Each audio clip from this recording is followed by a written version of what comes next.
Hello, my name is Roger, and thank you for joining me again here at the Gospel of Peace. Today I want to talk about a subject that I've personally always connected with, and that's the subject of honor. Now, I'll be straight up with you, I ain't always been the most honorable person, but I've always been drawn to that concept of honor and not so much nobility, but chivalry. I still hold the car door open for my wife. I hold the doors open at work for various ladies who try to come in. I try to say yes, ma'am, no, ma'am, thank you, ma'am, yes, sir. I'm respectful. Honor, though, when you talk about it, can sometimes be a confusing concept. It is one of those concepts that draws kind of a number of different imagery. Some people think of, well, if you're Trekkie anyways, think about, next generation Worf fighting for his honor amongst the Klingon Empire. Other generations might look at honor as, knights in full plate armor jousting and winning the damsel in distress, and still others think of honor as personal integrity. But that's kind of what we're going to talk about today. Honor was once a concept that permeated the lives of men and women alike. They would react aggressively in many cases just to defend their ideal of honor, even if it meant costing their lives. However, in many areas, honor has been left by the wayside in pursuit of self-interest. As a result of societal's disregard for honor, we see things like suicide rates go up, crime is up, general unrest is up. So it begs the question, what is it about losing honor that brings about this type of response? Or perhaps the most important question is, once honor is lost, can it be regained? And what would that look like? I do want to encourage you that if you're a person who has lost their honor, or maybe never quite understood what honor was and would seek to build it up within themselves, it can be regained. It can be attained. But it does take effort. For many, the key to successful living and the key to having a life of peace would be for you to obtain some measure of honor. Now, I want to caution you. This is not an easy thing. Honor is not something that say, hey, I'm honorable, look at me. It is a process, and it will take time.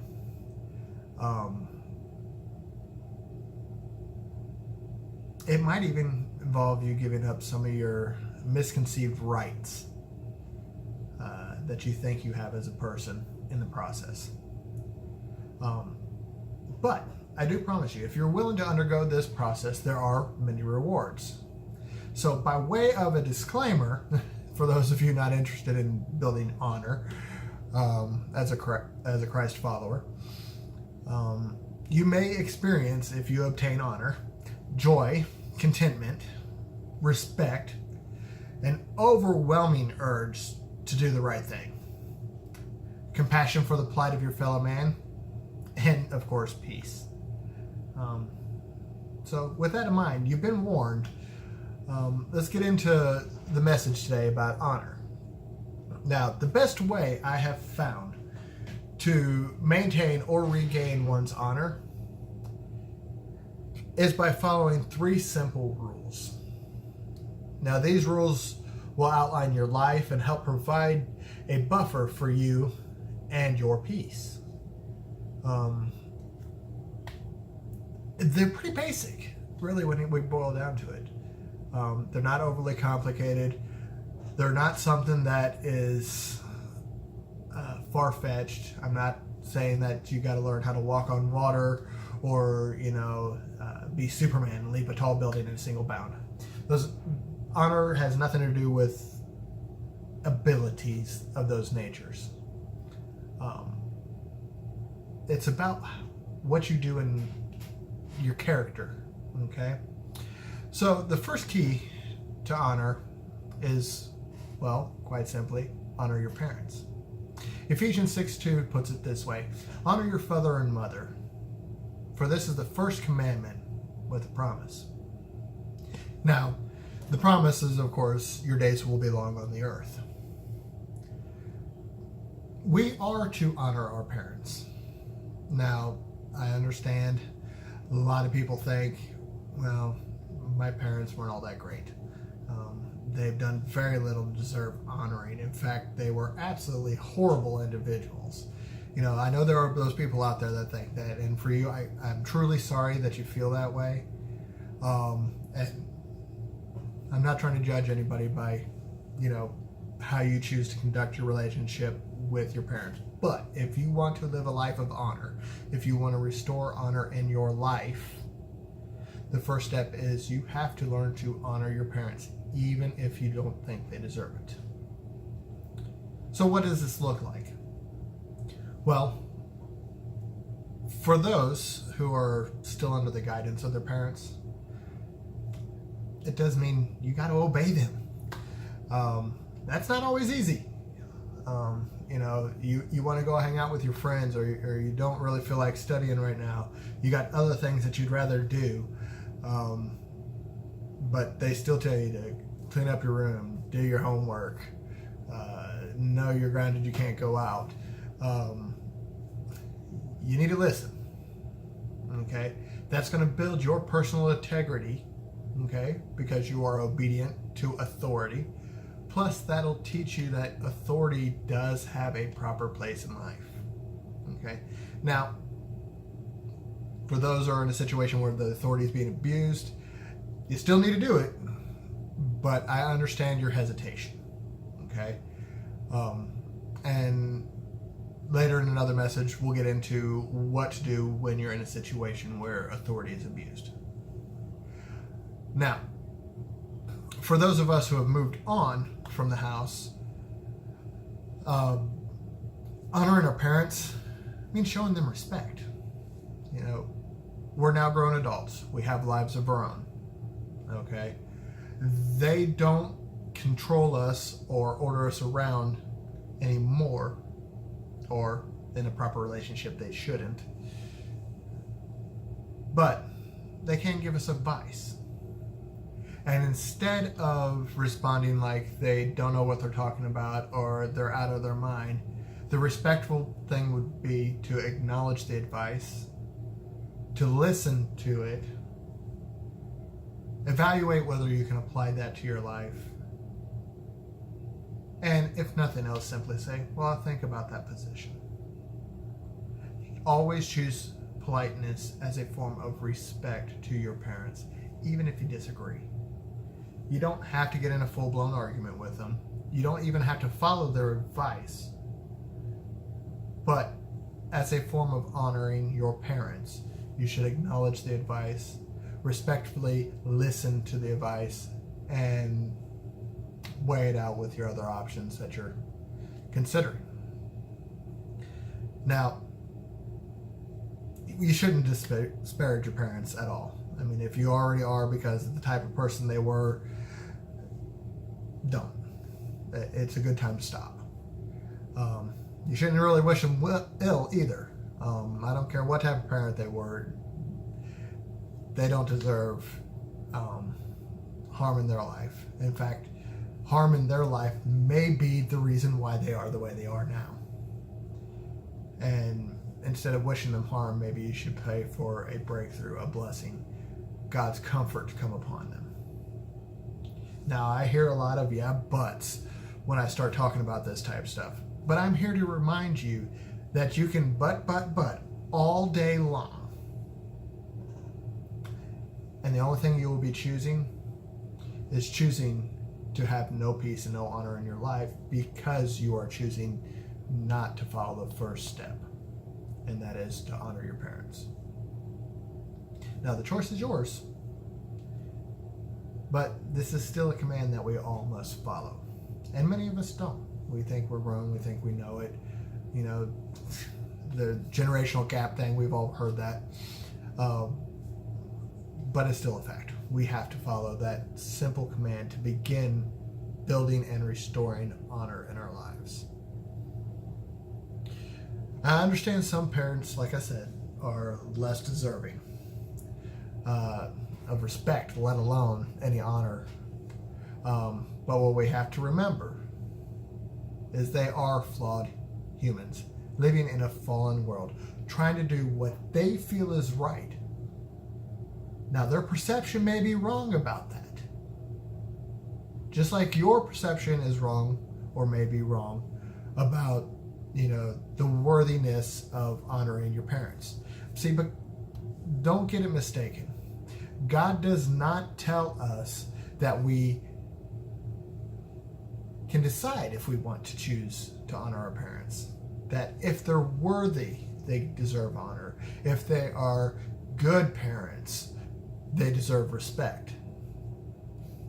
What he does say, without any question at all, is that you must honor your mother and father.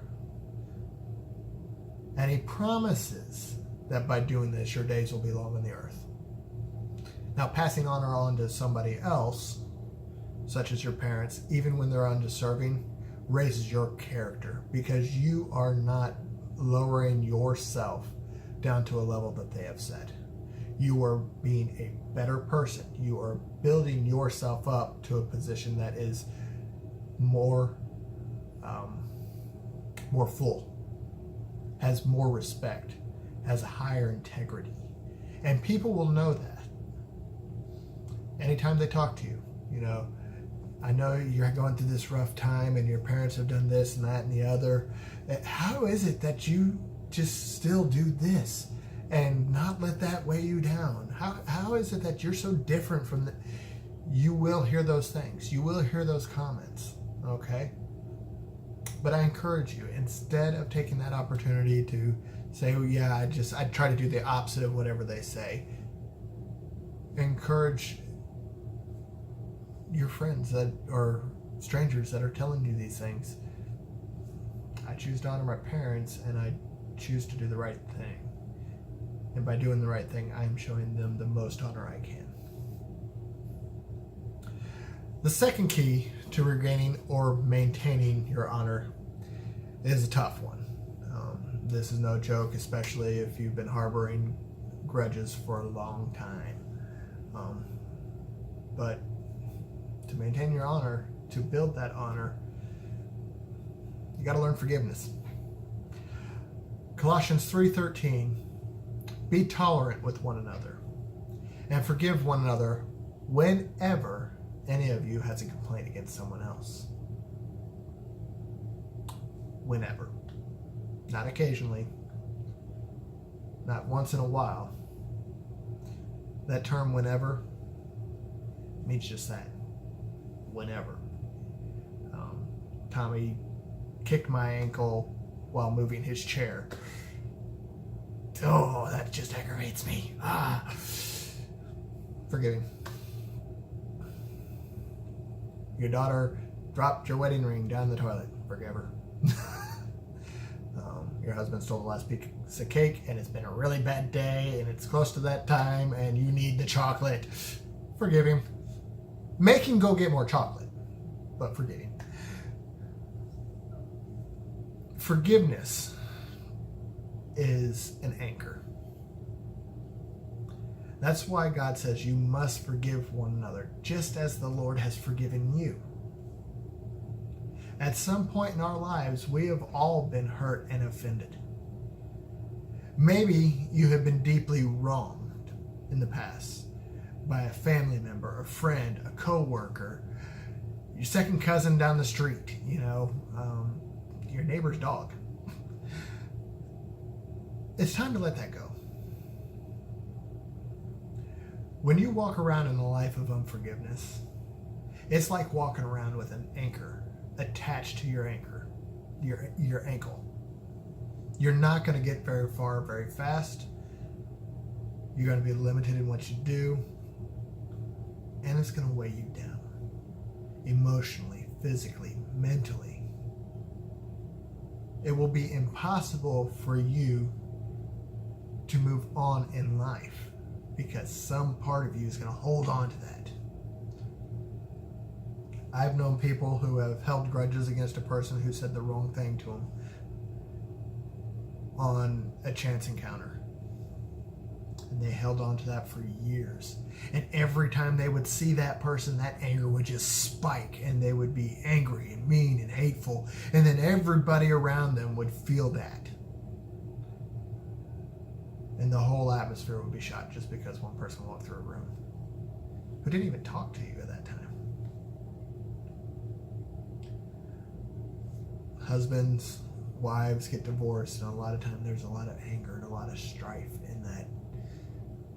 Breaking up a family is hard. It's emotionally wrecking. And if there's even a somewhat legitimate reason other than you guys just decided that you didn't like each other no more, or you're better off friends, there are hurt feelings there. Carrying that weight of unforgiveness will ruin you for any other relationship, because you're going to be waiting and expecting the next thing, the next person to come along and do the same things, instead of opening your heart and being ready to accept a new and different experience.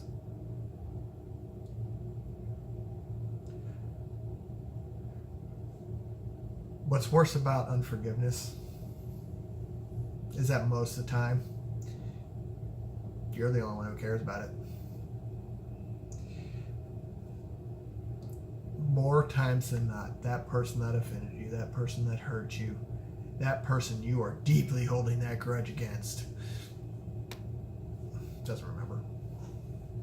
Could care less. In some extreme cases, they're actually happy that you're angry all the time for something that was done years ago.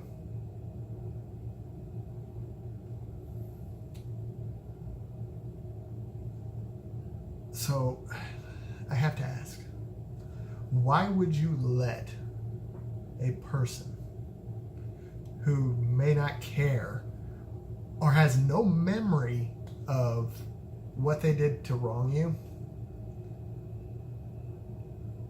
burden you with anger and resentment? You know, Disney puts out off a lot of movies, and some of them are cute, some of them are funny, and some of them are quite annoying when the songs go on, but they do sometimes have a message. So, in light of this forgiveness that you must do to maintain and build your honor, be like Elsa. Let it go. There's no need to hold it on. In fact, if you have to, think about what it is right now. Okay? I'll wait.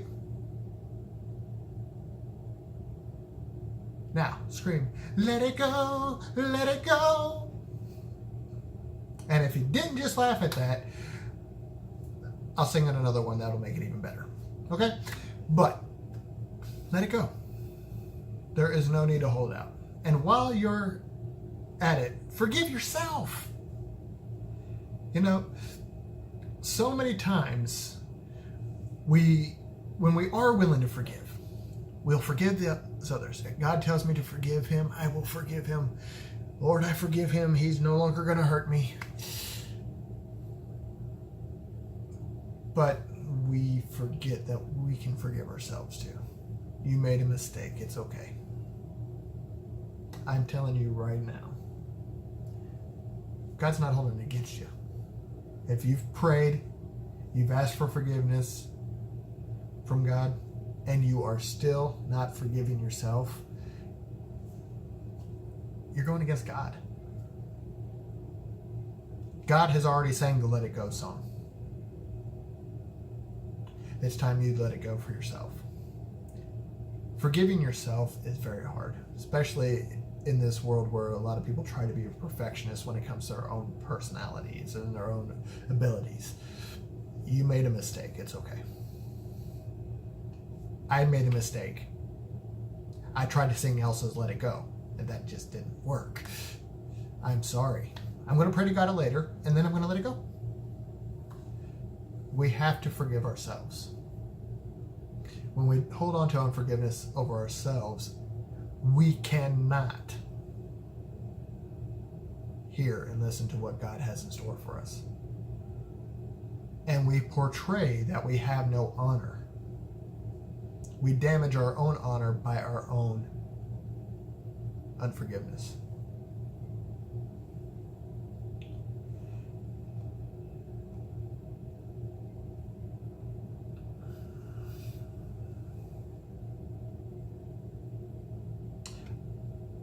If it's not that as simple as forgiving yourself, and you know it's because you've wronged somebody, and you just don't know how to forgive yourself from that, then I encourage you, whether they're dead or alive, because I know some people out there probably got some grudges and things and some unforgiveness for themselves because they let this person die without setting record straight.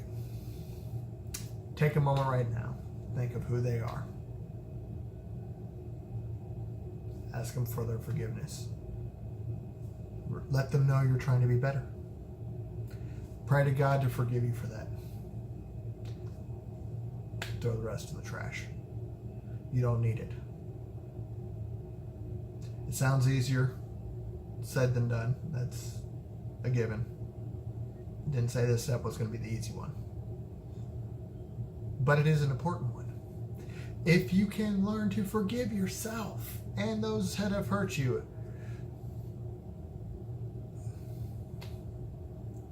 then your life can be full of joy and you can have that honor restored. Now, we must honor our parents and we must forgive ourselves and others. These two things go hand in hand. There's no question. But the final key is the one that we must move forward with to maintain our honor. And I'm going to go old school on you. Exodus 20:16. You shall not bear false witness against your neighbor. It's just quite simple. Do not lie. Now, it is simple in our society, and a lot of times it's easier for us to accept half-truths, and half-truth is okay. Some cases it's okay to flat out lie. That's what society tells us. Don't do it. It's not worth it. A lie hurts everyone. Everyone. It damages your integrity. That's who it hurts the most. And then it damages people's opinion of you. They no longer can trust you. And the worst part is when you react opposite of the lie you told, it can break relationships. A cheeky example of this would be, the husband that tells his wife that he likes the fact that she dyed her hair blonde. Oh, it's beautiful, honey. It looks perfect. Oh, it's so great.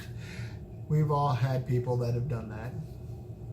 My wife the other day just said my hair was beautiful. It's greatly styled. I'm kidding. But the problem is that same husband for the next few weeks, when they go out together, his wife is noticing things, such as when they're having a conversation, he's not really looking at her no more.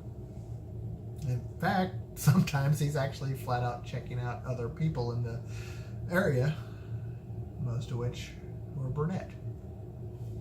Her original hair color. He didn't have to lie. Men, word of caution, be careful with this, but don't lie. It's not worth it. One, you build trust by telling her, yeah, blonde's a good color, but I liked you as a brunette.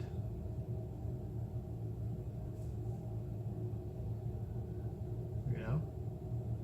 You're truthful. You're acknowledging that, yeah, blonde's a nice color, but you also acknowledge your preference. You know?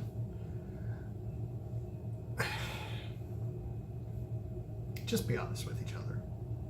You can speak the truth and be gentle without lying to them. Along the lines of lying, you also need to learn to keep your word. If you say something is going to happen, you better make sure it happens. Excuses for not following through with what you say is what has destroyed people's honor. You can't be trusted. Oh, he has good intentions. He says he's going to be there, but I wouldn't rely on him.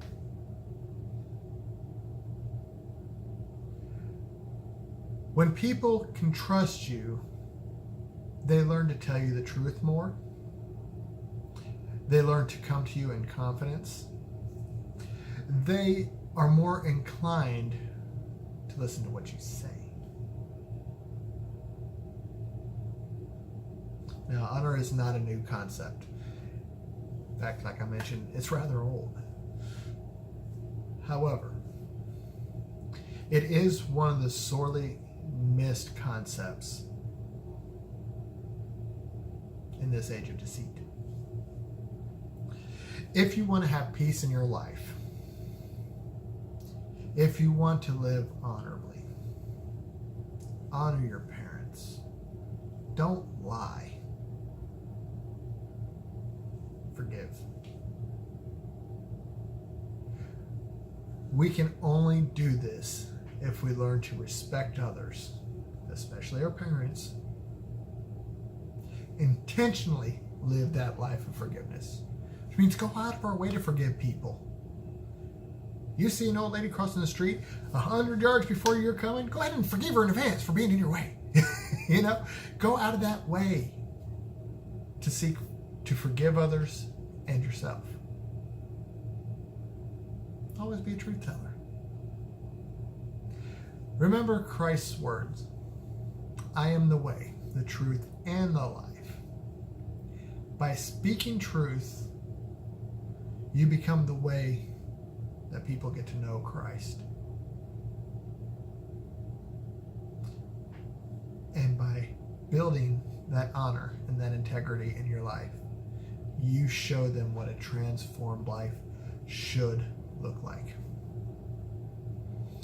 Anybody who needs to know how to build that transformed life, if you want prayed for, if you've been harboring unforgiveness and you want prayer about how to do that, just put a comment down below. If you want to see more of these videos, hit the subscribe button and the little bell icon will notify you whenever there's a new video posted. I will be praying for all of you who watch my videos. If you have a prayer request, leave it in the comments below. If you have something to add to the video, a comment, a suggestion on another topic, another example of being honorable, please let me know. And with that, may the peace of God, which passes all understanding, be with you and yours, and live a life of honor.